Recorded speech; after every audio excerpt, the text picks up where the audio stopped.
Hello viewers, how are you all? My name is Shubham Verma and welcome to exam mode. आप सभी का UPSC CSE 2026 का prelims बस कुछ ही दिनों बाद होने वाला है और इस समय काउंटिंग के डेज चल रहे हैं आपके लास्ट कुछ रिवीजन के डेज हैं। तो उसी में आपकी इकोनॉमिक्स सब्जेक्ट के लिए एड ऑन इफेक्ट के लिए मैं एक इम्पॉर्टेंट वीडियो लेके आया हूँ आप सभी के लिए, जिसमें हम आपके जो बहुत इंपॉर्टेंट टॉपिक्स हैं जो आपकी रिसेंटली न्यूज़ में हद से ज़्यादा रहे थे उनसे रिलेटेड एमसीक्यू डिस्कस करेंगे और उसके रिलेटेड कॉन्सेप्ट भी आपके डिस्कस करेंगे। तो बिना आपका टाइम वेस्ट किए जल्दी से आइए देख लेते हैं। तो फर्स्ट क्वेश्चन आपका है इन्फ्लेशन से। इन्फ्लेशन आप जानते हैं कि इस समय कितना ज़्यादा न्यूज में था। आपका ईरान और जो आपका यूएस का वॉर था उसकी वजह से इन्फ्लेशन बहुत ज़्यादा आपका राइज हो गया था। इंडिया में भी उसका इफेक्ट देखने को मिला था। गैस सिलेंडर के प्राइसेस आपके बहुत ज़्यादा राइज कर गए थे। तो होपफुली चांसेस है कि यूपीएससी प्रीलिम्स में सीएसई आपसे ये क्वेश्चन पूछ ले। ठीक है, तो आइए देखते हैं। Consider the following statement. Core inflation exclude food and fuel due to their volatile price movements. Second है परसिस्टेंट कोर इन्फ्लेशन में indicate structural demand side pressure in the economy. और थर्ड स्टेटमेंट है RBI inflation targeting framework is based exclusively on core inflation. अब ये question जो है आपका है, जब तक आपको कॉन्सेप्ट की क्लियरिटी नहीं होगी, डीप अंडरस्टैंडिंग नहीं होगी, तब तक बहुत कम चांसेस है कि आप ये क्वेश्चन डील कर पाए। तो इन्फ्लेशन टॉपिक जो है आपका उसको ढंग से रिवाइज करके जाइएगा और उसके कुछ कॉन्सेप्ट्स है जो मैं आपको यहाँ बता देता हूँ। होपफुली आपसे वही एग्जाम में पूछे जाएंगे। क्वेश्चन नंबर का जो स्टेटमेंट नंबर फर्स्ट है दिया गया है, कोर इन्फ्लेशन जो है आपका ये एक्सक्लूड करता है फूड एंड फ्यूल को due to their volatile price movement. अब आपका एक कोर इन्फ्लेशन होता है, ठीक है, और आपका एक होता है हेडलाइन इन्फ्लेशन। हेडलाइन इन्फ्लेशन जो आपका होता है इसमें आपकी सारी चीज़ें आ जाती हैं, हर वो चीज़ चाहे वो वोलेटाइल हो चाहे वो नॉन वोलेटाइल हो, उसके लिए क्या इन्फ्लेशन आपका है तो वो सारी चीज़ें आपकी इस पर इंक्लूड कर दी जाती है, मतलब इंक्लूड्स ऑल। और जो आपका है यहाँ पर दिया गया है कोर इन्फ्लेशन की बात करी गई है। तो याद रखिएगा कि कोर इन्फ्लेशन में आपकी वो सारे आइटम्स ऐड किए जाते हैं जिसकी प्राइस आपकी स्टेबल रहती है और जिसका प्राइस आपका अनसर्टेनिटी राइज नहीं करता है या फिर मार्केट में वोलेटिलिटी आने की वजह से उसका प्राइस आपका दिन ब दिन रोज चेंज नहीं होता है, स्टेबल प्राइस रहता है। तो इसमें आपकी हाई मशीनरी प्रोडक्ट ये सब चीज़ें आती हैं। और अगर देखा जाए तो इसमें यहाँ पर फूड एंड फ्यूल प्राइसेस दे रखे हैं, ये आपका इसमें इंक्लूड नहीं करे जाते हैं। क्यों नहीं करे जाते हैं?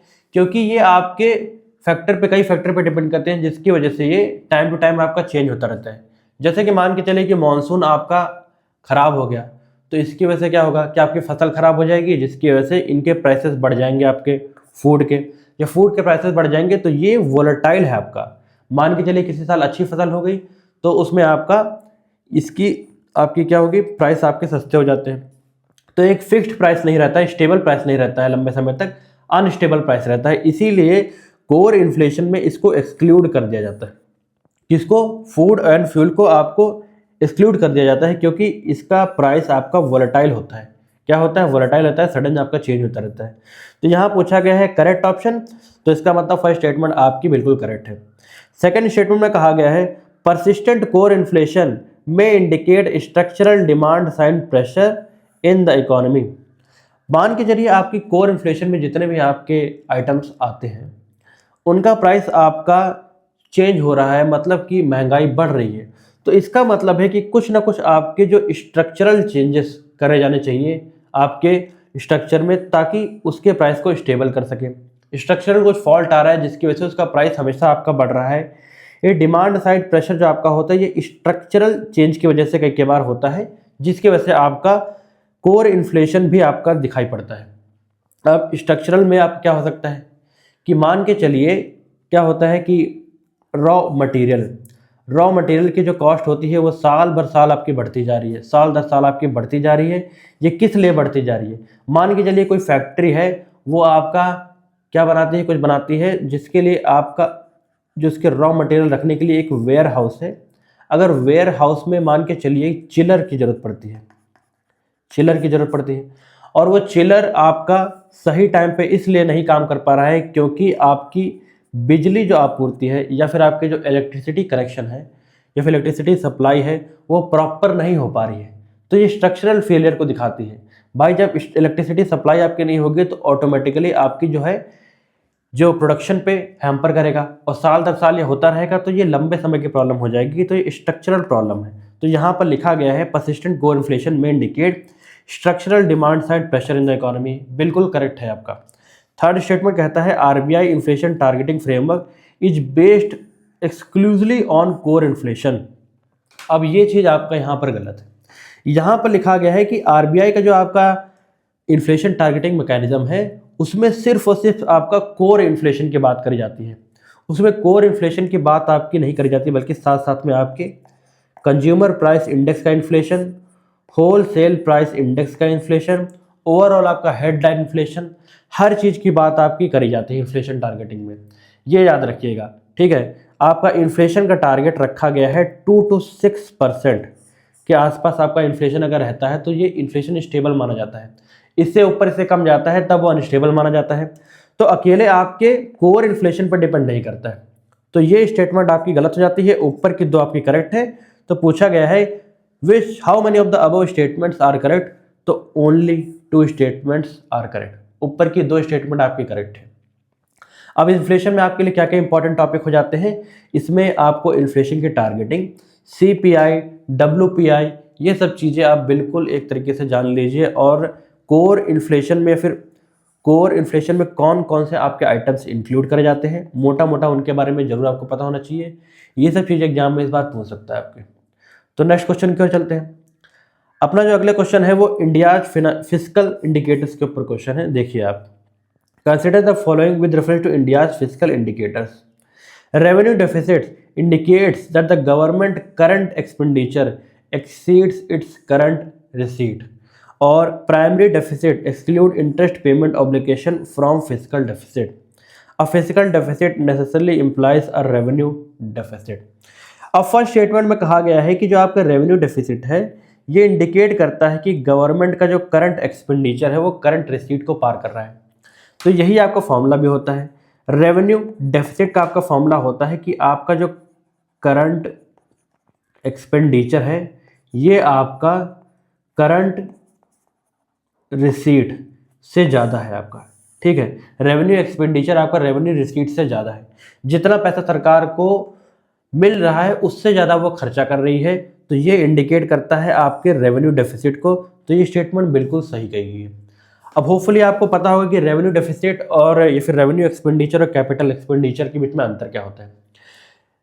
कैपिटल एक्सपेंडिचर जो आपका होता है ये नॉन रिकरिंग इन नेचर होता है, मतलब कि आपका ये कभी कभार आता है, नॉन रिकरिंग नेचर होता है। और रेवेन्यू एक्सपेंडिचर होता है जो आपका रिकरिंग इन नेचर होता है, जो बार बार आपका आता है। मतलब कि आपका क्या होता है, रेवेन्यू एक्सपेंडिचर में आपका जैसे मान लीजिए सैलरी, पेंशन देना, सैलरी देना, ये तो आपका हर महीने सरकार देती है, तो ये आपका किस में आ जाता है, ये आपका रेवेन्यू एक्सपेंडिचर में आता है। कैपिटल एक्सपेंडिचर में मान के चलिए सरकार कल को कोई बहुत बड़ा कारखाना डाल रही है या फिर आपका मेगा हाईवे प्रोजेक्ट बना रही है, तो ये सरकार हर दिन तो करती नहीं है या हर महीने तो करती नहीं है। इसके लिए आपका इसको कहा जाता है कैपिटल एक्सपेंडिचर, और ये आपका होता है नॉन रिकरिंग इन नेचर, ठीक है। तो ये चीज़ आपका है। तो यहाँ पर रेवेन्यू डेफिसिट के बारे में गिवन था और करंट एक्सपेंडिचर के बारे में गिवन था और करंट रिसीट के बारे में गिवन था। करंट एक्सपेंडिचर आपका वो होता है जो कैपिटल आपका नहीं होता है। कैपिटल में क्या होता है, किसी पूंजी बनाने के लिए या फिर किसी लॉन्ग टर्म के प्लान के लिए, ताकि हमको रिटर्न उससे आगे मिले, इस चीज़ के लिए आपका कैपिटल एक्सपेंडिचर होता है। करंट में ये आपकी चीज़ें आती है, सैलरी वगैरह, मैंने आपको बता दिया। तो फर्स्ट स्टेटमेंट आपका बिल्कुल करेक्ट है। सेकंड स्टेटमेंट में कहा गया है primary deficit exclude interest payment obligation from fiscal deficit.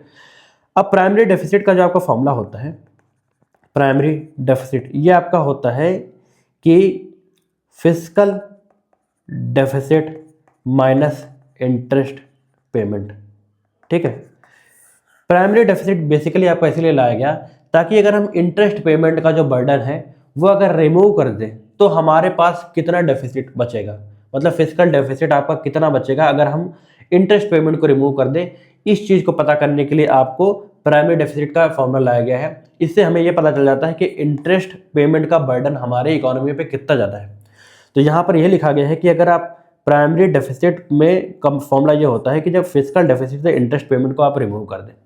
तो ये स्टेटमेंट बिल्कुल सही है, बिल्कुल डायरेक्ट स्टेटमेंट है। अगर आपको कोर कॉन्सेप्ट पता है तो ये क्वेश्चन आपका आसानी से हो सकता है। Capital expenditure, current expenditure, primary deficit, physical deficit, हर चीज़ का फॉर्मूला बिल्कुल टिप पे होना चाहिए। अब ये लास्ट टाइम है, ज़्यादा रिवाइज करने का वक्त नहीं है, लेकिन ये चीज़ें आपको पता होनी चाहिए। थर्ड कहा गया है a physical deficit necessarily implies revenue deficit. ये आपका गलत है। अब ये गलत है, फिजिकल डेफिसिट आपका कैपिटल, यहाँ पर रेवेन्यू डेफिसिट दे रखा है तो आपका किसी और की वजह से भी हो सकता है। अकेले मान के चलिए आपका रेवेन्यू डेफिसिट की वजह से आपका कह दे कि हम फिजिकल डेफिसिट आ जाएगा, तो ये आपका सही नहीं है। यहाँ पर लिखा है नेसेसरली। अब ये कुछ आपका रेड फ्लैग वर्ड्स होते हैं जो आपको याद रखने होते हैं या फिर आपको ध्यान देने होते हैं पेपर सॉल्व करते वक्त। इनको देखिए तो आप समझ जाइए कि इसमें कुछ गलती हो सकती है, उसको थोड़ा ध्यान से पढ़िए और दिमाग लगाइए, क्वेश्चन आपका सही हो जाएगा। अब यहाँ पर अगर हम थर्ड ऑप्शन को एलिमिनेट कर लें तो ऑटोमेटिकली हम लोग आपका एक स्टेटमेंट बचते हैं 1 and 2 ओनली। एलिमिनेशन की हेल्प से भी अगर आपको थर्ड स्टेटमेंट का आइडिया होता तो आप क्वेश्चन का आंसर निकाल लेते बिना ऊपर की 2 स्टेटमेंट जाने हुए। लेकिन अब थोड़ा यूपीएससी आपका ट्रेंड चेंज कर रहा है, तो जरूरी नहीं है आपको कि एलिमिनेशन वाले क्वेश्चन आपको वहाँ मिले ही, ठीक है। ओनली 1 स्टेटमेंट अब वो ये सब भी दे सकता है। तो थर्ड आपका इसमें गलत है, ऊपर के 2 सही है। होपफुली आपको ये क्वेश्चन भी अच्छा लगा होगा। थर्ड क्वेश्चन की ओर चलते हैं। एक्सटर्नल सेक्टर मैनेजमेंट के ऊपर क्वेश्चन है। लिखा है foreign direct investment generally create external debt obligation for the recipient country. External commercial borrowing increases India external liability. RBI purchase of foreign currency can increase forex reserve. अब समझिए, foreign direct investment जब आपका किसी देश में आता है तो ये एक्सटर्नल डेट आपका क्रिएट नहीं करता है। क्यों नहीं करता है? क्योंकि जब आपका एफडीआई आता है तो उसमें कोई कंपनी अगर एफडीआई लेके आ रही है, मान के चलिए कोई फैक्ट्री अगर डाल रही है, एक्स फैक्ट्री वो डाल रही है किसी देश में, तो वो उसका मालिकाना हक लेगी, उसका मालिकाना हक लेगी, इन्वेस्टमेंट करेगी और उसको रिटर्न मिलेगा, वो उसका शेयर होल्डर होगा, ठीक है, उसका शेयर होल्डर होगा। तो इसके लिए वो एक्सटर्नल डेट क्रिएट नहीं होता है।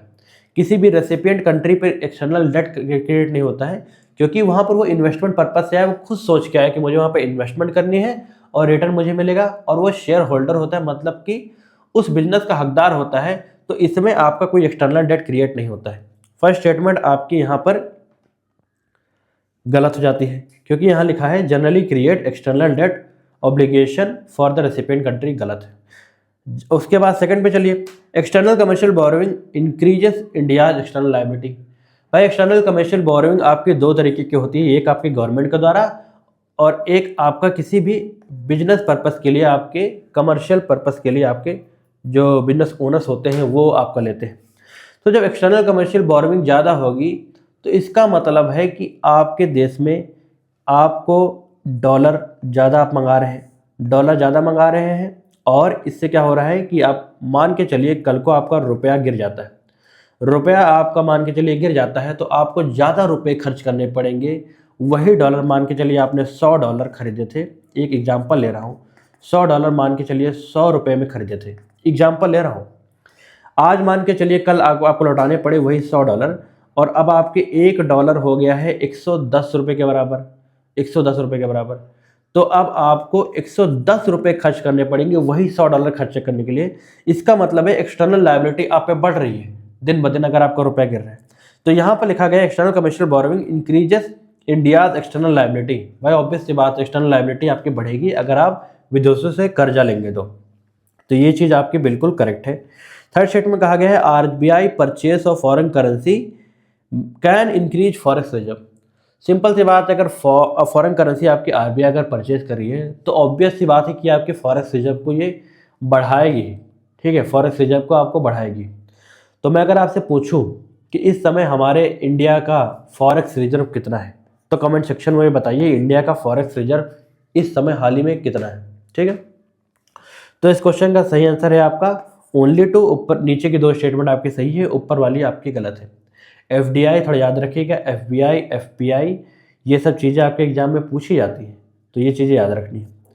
नेक्स्ट क्वेश्चन है आपका डिजिटल पब्लिक इंफ्रास्ट्रक्चर से रिलेटेड क्वेश्चन है। लिखा हुआ है कि कौन कौन सी स्टेटमेंट आपकी करेक्ट है, करेक्ट इनकरेक्ट जरूर देखना है। Unified payment services is a part of India's DPI ecosystem. बिल्कुल मतलब क्लियर कट है। अगर कोई हल्का सा भी दिमाग लगाए तो ये स्टेटमेंट बिल्कुल वेग सी, बिल्कुल आसान है कि हाँ, ये बिल्कुल सिंपल सी बात है कि यूपीआई आपका है इंडिया का डिजिटल पेमेंट इंफ्रास्ट्रक्चर का एक बहुत बड़ा एग्जाम्पल है डिजिटल इंडिया को कनेक्ट करने के लिए। तो ये सही है। Aadhaar enabled authentication architecture is a component of DPI, ये भी सही है। आधार इनेबल्ड जो आपका ऑथेंटिकेशन होता है, चाहे वो आपके पेमेंट के लिए हो या फिर आपको किसी भी स्कीम हो उसका पार्ट लेने के लिए, उसका लाभ लेने के लिए, आधार इनेबल ऑथेंटिकेशन आपके डिजिटल पब्लिक इंफ्रास्ट्रक्चर का पार्ट है, ये भी सही है। DPI necessarily requires exclusive ownership and operation by the state. Red flag words देखिए यहाँ पर, नेसेसरली, एक्सक्लूसिव, ये कितने मान के चलिए एक आप तरीके की कहिए कि आपका बिल्कुल आपका रेड फ्लैग वर्ड है जो कह रहे हैं कि हाँ ऐसा बिल्कुल ज़रूरी है, बिल्कुल ज़रूरी है, आपका स्टेट का ओनरशिप बहुत ज़रूरी है डिजिटल पब्लिक इंफ्रास्ट्रक्चर के लिए, बल्कि ये आपका गलत है। अगर आप इसमें यूपीआई का एग्जांपल ले लें तो यूपीआई आपके किसके द्वारा, एनपीसीआई के द्वारा लाया गया है। एनपीसीआई के साथ साथ ही आपकी बैंक्स वगैरह जुड़े हुए हैं और उसी के साथ साथ ही आपके जो डिजिटल जो प्राइवेट जो आपकी एंटिटीज़ हैं जो आपका डेटा प्रोवाइड करती हैं वो सब भी जुड़ी हुई हैं। तो एक्सक्लूसिव अगर पूछा जाए कि गवर्नमेंट का अगर इसमें राइट है, ओनरशिप है, तो ये आपका गलत है। प्राइवेट सेक्टर का भी इसमें पार्ट होता है, पीपीपी मॉडल पे भी ये काम कर सकता है, तो ये आपका गलत है। तो इस क्वेश्चन का सही आंसर है आपका 1 and 2 ओनली। ठीक है, 1 and 2 ओनली। ठीक है, अगर एलिमिनेशन के आंसर भी चलते तो दो स्टेटमेंट आप एलिमिनेट कर लेते तब भी 50-50 का चांस आपका बन जाता। तो इस क्वेश्चन का सही आंसर है 1 and 2 ओनली। बहुत आसान से क्वेश्चन है, ज़्यादा टाइम नहीं लगाएंगे हम लोग। बस ये याद रखिएगा यूपीआई किसके द्वारा लाया गया है, यूपीआई की लिमिट अब कितनी हो गई है, एनपीसीआई, ठीक है, क्या क्या है आपका, करंट अकाउंट क्या होता है, और आपका ये बता दूं मैं आपको कि जो आपका पैसे भेजने का जो मैकेनिज़्म होता है, ठीक है, आरटीजीएस, ठीक है, आरटीजीएस कराना, एनईएफटी कराना, आईएमपीएस कराना, कौन कौन सी बॉडी ने इसको लॉन्च किया है, उसके बाद क्या क्या इसका मतलब लिमिट होती है, कब तक आपका रुपया पहुंच जाएगा, ठीक है, तुरंत ट्रांसफ़र होता है कि नहीं होता है, कितना रुपया आप भेज सकते हैं, ये सब चीज़ें इसकी लिमिट होती है, ये जान लीजिए। इसके बारे में आपका क्वेश्चन एग्जामिनर पूछता है। ये डिजिटल पब्लिक इंफ्रास्ट्रक्चर का ये भी एक बहुत यूनिक एग्जाम्पल है। अब नेक्स्ट चलते हैं हम लोग। अब कैपिटल अकाउंट कन्वर्टेबिलिटी के ऊपर क्वेश्चन है। एक आपका होता है करंट अकाउंट कन्वर्टेबिलिटी और एक होता है आपका capital account convertibility. Current account convertibility India में आपका 100% है, मतलब कि आपका जो ट्रेड वेड के लिए जो चीज़ें करी जाती हैं, कन्वर्टेबल होता है पैसा वैसा ट्रेड के लिए, ठीक है, तो उसमें 100% आपका गवर्नमेंट ने आपको छूट दे रखी है कि आप कन्वर्टेबिलिटी कर सकते हैं। लेकिन कैपिटल अकाउंट कन्वर्टेबिलिटी हमारे इंडिया में 100% नहीं है। इसके लिए आरबीआई ने और गवर्नमेंट ने लिमिट लगा रखी है कि पूरी तरीके से डॉलर का आउटफ्लो हम इंडिया से नहीं होने देंगे। इससे आपका बहुत ज़्यादा ड्रास्टिक कंडीशन आ सकती है जिसकी वजह से महंगाई देश में बढ़ सकती है। सेम इसी तरीके से एशियन जब आपका क्राइसिस हुआ था 1997 में, तब कुछ देशों ने आपके 100% कैपिटल अकाउंट कन्वर्टेबिलिटी कर रखे थे, जिसमें बाद में उनको बहुत ज़्यादा ड्रास्टिक आपका झेलना पड़ा था। ठीक है, तो कैपिटल अकाउंट कन्वर्टेबिलिटी इंडिया में 100% आपका नहीं है, ये आपको याद रखना है। अब क्वेश्चन देखिए, it permits conversion between domestic and foreign financial assets. बिल्कुल करेक्ट बात है। फॉरेन और डोमेस्टिक फिनेंशियल एसेट में अगर कन्वर्टेबिलिटी हो रही है तो ये इसका एग्जाम्पल है, ये चीज़ आपको जानना चाहिए। ये इसमें परमिट करती है सरकार आपको। India presently has full capital account convertibility. अब इंडिया के पास करंट अकाउंट कन्वर्टेबिलिटी 100% है, लेकिन full capital account convertibility India के पास नहीं है। ये ऑप्शन आपका गलत है। ग्रेटर कैपिटल अकाउंट ओपननेस में expose an economy to volatile capital movement. भाई सिंपल सी बात है, मान के चलिए कोविड का वक्त था, अगर 100% कैपिटल अकाउंट कन्वर्टेबिलिटी होती तो कई सारी कंपनियां भारत का देश छोड़ के 100 निकल जाती बाहर। ठीक है, और अभी ईरान का जो वॉर हो रहा है तो इसमें भी आपका वेस्ट एशिया और आपका मिडिल ईस्ट के साथ साथ आपका साउथ एशिया की इकोनॉमी कुछ हद तक क्रैश कर रही है। तो ऐसे होता तो बहुत सारी कंपनियां आपकी निकल जाती देश छोड़ के। तो ये चीज़ आपका है कि किसी भी कंपनी को एक्सपोज या फिर किसी भी देश को आपको एक्सपोज कर देता है अगर आपकी कैपिटल मूवमेंट एक्सपोज कर देता है जब आपका ग्रेटर कैपिटल अकाउंट कन्वर्टेबिलिटी होता है। तो ये आपका बिल्कुल सही है, ये भी आपका गलत है, ये आपका सही है। इसका मतलब है दो स्टेटमेंट इनमें से आपके सही है। ठीक है, होपफुली आपको कैपिटल अकाउंट कन्वर्टिबिलिटी और करंट अकाउंट कन्वर्टिबिलिटी से क्वेश्चन रिलेटेड ये सही लगा होगा। नेक्स्ट क्वेश्चन चलते हैं, मॉनेटरी पॉलिसी कमेटी से रिलेटेड क्वेश्चन है।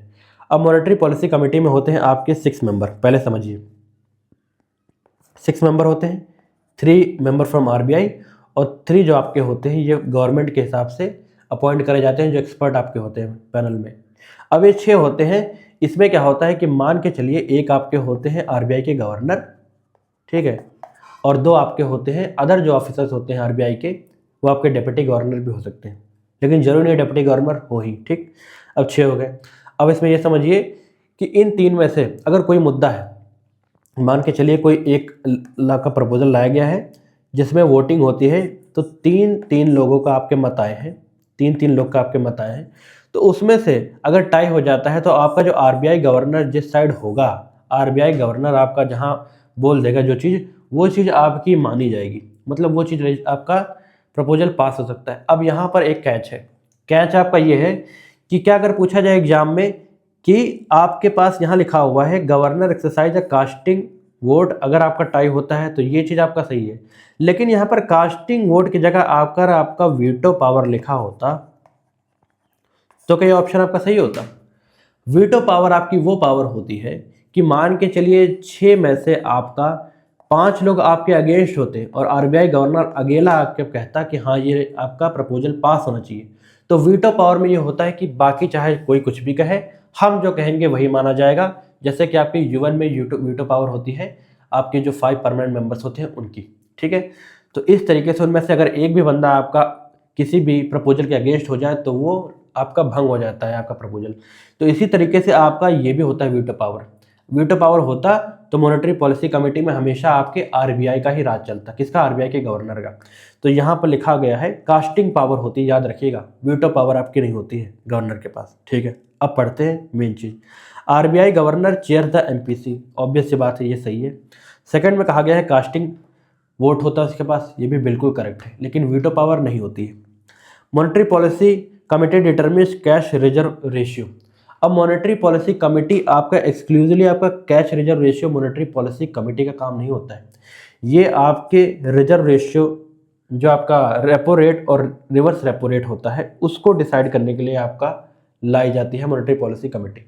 लेकिन आपका जो ये कैश रिजर्व रेशियो है और जो आपका एसएलआर है, ये आपका एक तरीके से देखा जाए तो ये आरबीआई के द्वारा अकेले करा जाता है, इसमें गवर्नमेंट का कोई रोल नहीं होता, ये आरबीआई आपका एक्सक्लूसिवली करता है कि उसको कितना कैश रिजर्व रेशियो रखना है, उसको कितना एसएलआर रखना है ताकि इन्फ्लेशन वो कंट्रोल में कर सके। तो ये चीज़ आपका यहाँ पर लिखा गया है डिटरमिन्स कैश रिजर्व रेशियो, ये आपका स्टेटमेंट गलत है और ऊपर के 2 आपके सही हैं, इसका मतलब है ये स्टेटमेंट आपका ए ऑप्शन आपका इसमें बिल्कुल करेक्ट है।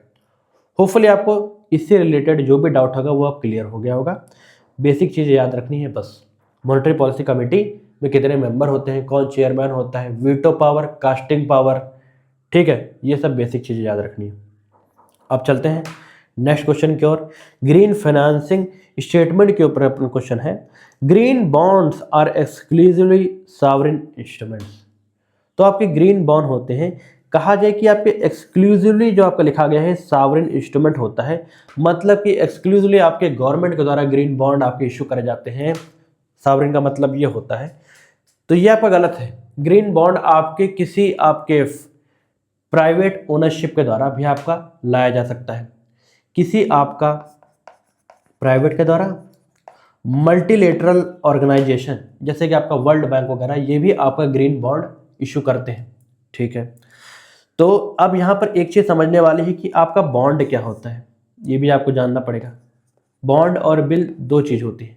बॉन्ड आपका वो होता है जो आपका 364 डेज प्लस 1, मतलब 364 दिन के एक एक्स्ट्रा दिन में अगर आपका ऐड हो जाता है उसके बाद, मतलब कि 1 साल या उससे ज़्यादा के लिए आपका इशू करा जाता है कोई चीज़, कोई आपका सर्टिफिकेट, तो वो आपका बॉन्ड कहलाता है, याद रखिएगा। 364 डेज से कम तो आपको वो बिल कहलाएगा, ठीक है। तो यहाँ पर ग्रीन बॉन्ड एक्सक्लूसिवली आपके क्या गवर्नमेंट के द्वारा नहीं इशू किए जाते हैं, वो आपका विभिन्न मल्टीलेटरल बॉडीज़ और आपका प्राइवेट बॉडीज़ के द्वारा भी आपका इशू करा जा सकता है। तो ये स्टेटमेंट आपका गलत होता है। अगले स्टेटमेंट के चलते हैं, proceeds from the green bonds are marked for environmentally sustainable activities. अब ऑब्वियस सी बात है कि ग्रीन बॉन्ड है, तो ग्रीन बॉन्ड आपके इन्वायरमेंट को सस्टेन करने के लिए लाया जाएगा। तो ये स्टेटमेंट में ज़्यादा कोई रॉकेट साइंस नहीं है, डायरेक्ट आपका सही है। ठीक है, थर्ड की ओर चलते हैं। ग्रीन बॉन्ड में be issued in a domestic as well as international market. हाँ, बिल्कुल सही बात है, दोनों आपका, चाहे वो डोमेस्टिक मार्केट में इशू किया जाए, चाहे आपको इंटरनेशनल मार्केट में इशू किया जाए, ये आप आसानी से कर सकते हैं, इस पर कोई रोकथाम नहीं है। तो ये चीज़ आपका सही है। फर्स्ट स्टेटमेंट में यहाँ खिलवाड़ था, तो दो स्टेटमेंट आपके सही हैं, ज़्यादा कोई हार्ड नहीं है, बिल्कुल आसान सी चीज़ है। नेक्स्ट क्वेश्चन की ओर चलते हैं। परचेसिंग पावर पैरिटी के ऊपर आपका चलते हैं। अब आपका परचेसिंग पावर पैरिटी के थ्रू आपकी एक जीडीपी कैलकुलेट होती है और एक आपका नॉमिनल जीडीपी होती है। नॉमिनल जीडीपी में देखा जाए तो उसमें आपका करंट जो इन्फ्लेशन होता है, करंट जो मार्केट की आपकी कंडीशन होती है, ठीक है, उसके ऊपर डिपेंड करता है, नॉमिनल इन्फ्लेशन के ऊपर डिपेंड करता है। तो उसमें अगर देखा जाए तो इंडिया की रैंक है जीडीपी की 6th रैंक। कौन सी है? अप्रैल 2026 के बाद इंडिया की रैंक अब 6th हो गई है। ठीक है, पहले 5th थी लेकिन अब फिर से 6th हो गई है। और अगर आप परचेसिंग पावर पैरिटी के टर्म्स में जीडीपी देखेंगे तो वर्ल्ड पे हमारी आती है 3rd रैंक। फर्स्ट पे आपका चाइना आता है, सेकंड पे यूएसए आता है, याद रखिएगा फर्स्ट में चाइना आता है और थर्ड में आपका इंडिया आता है। अब परचेसिंग पावर पैरिटी पे देखिए जीडीपी इंडिया की 6 से तीसरी पे कैसे आ गया, आपको आसानी समझाता हूँ। मान के चलिए कोई चीज़ है वहाँ पर आपके, क्या है, एक बुक है जो वहाँ पर आपके $5 की बिक रही है, $5 की बिक रही है यूएस में, और इंडिया में वही बुक आपके 200 रुपये की बिक रही है। ठीक है, मतलब कि यहाँ पर देखा जाए तो $1 इक्वल टू 40 रुपीज़ के बराबर है। भाई सिंपल सी मैथ है, $1 इक्वल टू 40 रुपीज़ के बराबर है इस जगह। लेकिन आपका नॉमिनल टर्म्स में देखा जाए तो आपका $1 आज की डेट में है 95 से 96 रुपीज़ के आसपास। ठीक है, देख रहे हैं ना यहाँ पर से कितना अंतर आ रहा है, लगभग आपका 55 से 56 रुपये का अंतर आ रहा है। तो इस टर्म में देखा जाए तो हमारी आपकी यहाँ पर देखेंगे तो डॉलर का मुकाबला हम लोग कर रहे हैं आसानी से, कुछ हद तक आपका डॉलर का मुकाबला करते हुए यहाँ नज़र आ रहे हैं, लेकिन यहाँ दूर दूर तक हम नहीं हैं। तो इसीलिए नॉमिनल जीडीपी में हमारी रैंक है 6th और आपका परचेसिंग पावर पैरिटी के रैंक में है आपकी 3rd रैंक पे इंडिया। अब देखिए स्टेट, होपफुली आपको ये कॉन्सेप्ट समझ आ गया होगा।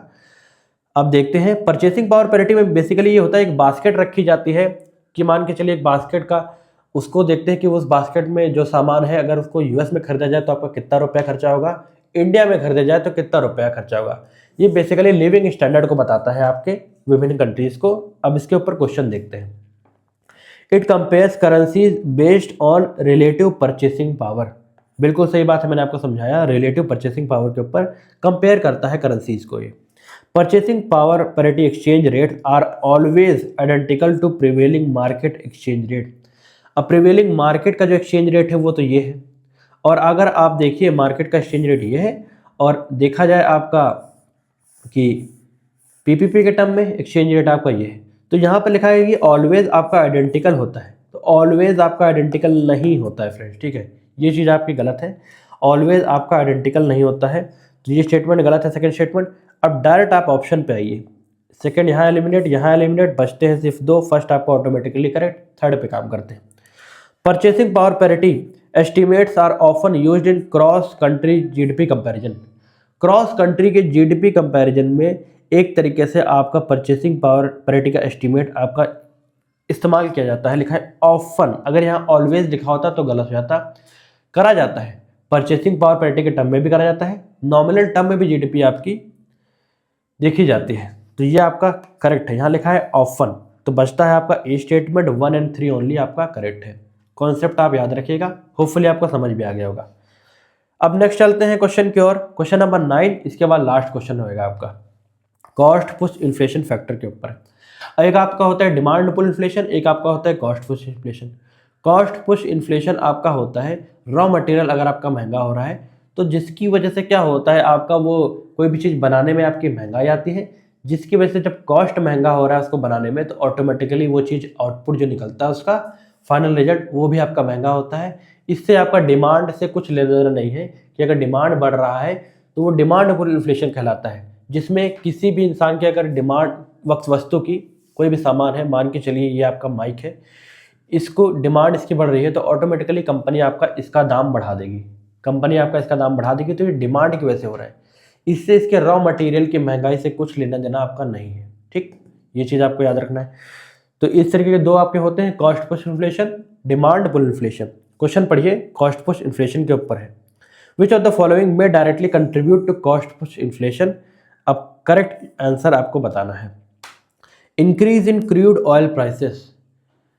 आप देखिए ईरान में आपके लड़ाई लगी, क्रूड ऑयल के प्राइसेस बढ़े, जिसकी वजह से क्रूड ऑयल आपका जो जो चीज़ बनाने में आपका काम आता है वो हर चीज़ आपकी महंगी हो गई। रॉ मटेरियल महंगा हो गया तो ऑटोमेटिकली आपका एंड रिजल्ट भी महंगा हो गया। ठीक है, गैस के दाम भी कई जगह आपके कमर्शियल देखा जाए तो सिलेंडर्स के दाम बढ़ा दिए गए। तो ये आपका किसकी वजह से हो रहा है? क्योंकि आपका रॉ मटेरियल महंगा हो रहा है। Increase in crude oil price भी की वजह से आपका कॉस्ट पुश इन्फ्लेशन होता है। ये सही है। अब ये सही है तो ये आप एलिमिनेट कर सकते हैं डायरेक्ट। बचते हैं सिर्फ 3। Rise in wages without commensurate productivity gain. अब कमेंसरेट प्रोडक्टिविटी गेन क्या होता है? किसी फैक्ट्री में मान के चलिए आपका 100 वर्कर काम कर रहे हैं और उनको 100 रुपये 100 रुपीज़ पर पर्सन आपका दिया जाता है। 100 रुपीज़ पर पर्सन दिया जा रहा है। अगर फैक्ट्री ओनर चाहे, उसको मन करे कि चलिए मान के चलिए हम अपने जो वर्कर्स हैं उनकी वेज बढ़ा देते हैं, तो उन 100 वर्कर की अगर उसने वेज बढ़ा दी है आपकी 110 रुपये पर पर्सन कर दिया है, 110 रुपये पर पर्सन अगर उसने कर दिया है, लेकिन उसी के साथ साथ ही उस फैक्ट्री में जो काम चल रहा है उन वर्कर्स की प्रोडक्टिविटी आपकी नहीं बढ़ी, प्रोडक्टिविटी बिल्कुल सेम है। मतलब कि कल को अगर वो 100 यूनिट बना रहे थे तो आज भी वो 100 ही यूनिट बना रहे हैं आपका जो किसी भी सामान का, तो इसका मतलब प्रोडक्टिविटी आपकी अभी भी उतनी ही है। तो चीज़ें आपकी महंगी होंगी, मतलब वो जो पैसा निकालेगा 10 रुपये और एक्स्ट्रा जो आपको दे रहा है, ये आपका कंज्यूमर से निकालेगा। किससे निकालेगा? कंज्यूमर से निकालेगा, उस सामान को महंगा कर कर आपका। ठीक है, क्योंकि प्रोडक्टिविटी तो आपकी बढ़ी नहीं। तो rise in wage without commensurate productivity gain, ये भी आपका कॉस्ट पुश इन्फ्लेशन की ओर टारगेट करता है। सिंपल सी बात है, इससे रॉ मटेरियल आपका तो महंगा नहीं हुआ, लेकिन आपका जो कह सकते हैं दिहाड़ी या फिर जो आपका पैसा लगता था वो चीज़ बनाने में, वो तो आपका महंगा हो रहा है ना। लोगों की वेज महंगी हो रही है। वेज जब महंगी हो रही है तो ऑटोमेटिकली आपका एंड रिजल्ट आपका जो निकलता है, प्रोडक्ट निकलता है, वो महंगा होगा। महंगा होगा तो कंज्यूमर्स तक महंगा जाएगा। तो ये चीज़ आपको याद रखनी है। ठीक है, ये डिमांड पुल इन्फ्लेशन से आपको लेना नहीं, यहाँ कॉस्ट पुश इन्फ्लेशन की बात करी गई है। होपफुली आपको ये बिल्कुल समझ आएगा। ठीक है, rise in wage without commensurate productivity gain can cause cost push inflation, बिल्कुल सही है। दोनों स्टेटमेंट आपकी करेक्ट है। अब ये देखिए आपका, अब देखते हैं हम लोग थर्ड स्टेटमेंट की ओर हमारा।